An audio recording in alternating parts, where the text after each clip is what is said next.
আসসালামু আলাইকুম রহমতুল্লাহ ওবরাকাত আলহামদুলিল্লাহ ওয়াকফা সালামুন আলা ইবাদিহিল্লাযিনা আসতাফা। আজকে একটি দুঃখজনক সংবাদ আপনাদের সামনে নিয়ে এসেছি। বর্বরতার আরেক ইতিহাস যেন রচিত হয়েছে সিরিয়ার সেদনাই কারাগারে। কুখ্যাত এই বন্দিশালায় অসংখ্য নারী নির্যাতিত অবস্থায় ছিল। কুখ্যাত সেদনাই বন্দী ছিল শত শত নারী। সেনাদের ধর্ষণে কারাগারে জন্মেছে অসংখ্য শিশু। কতটা নিকৃষ্টতম হলে একটি দেশের সেনার মাধ্যমে নারীরা নির্যাতিত হয়।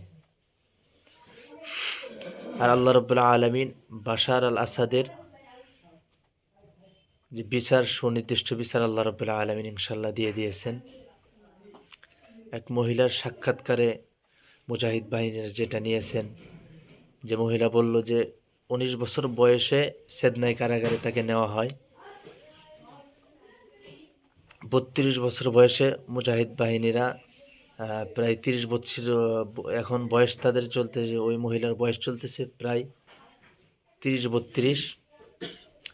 তার অনেক কয়টি বাচ্চা আছে, কিন্তু সেই নারীও বলতে পারতেছে না বাচ্চার পিতাকে, সন্তানও বলতে পারতেছে না বাচ্চার পিতাকে। তাহলে শত শত নারী সেদনাই কারাগারে দীর্ঘদিন যাবৎ তাদের নির্যাতনের শিকার, তাদের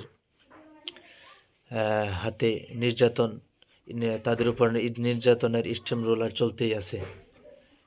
তাহলে একটি দেশের সেনাবাহিনী কতটা নিকৃষ্ট হলে এসব জঘন্যতম কাজ করতে পারে। আল্লাহ রাব্বুল আলামিন আমাদের প্রত্যেককেই নিকৃষ্টতম কাজ থেকে হেফাজত করে সবাই বলে আমিন।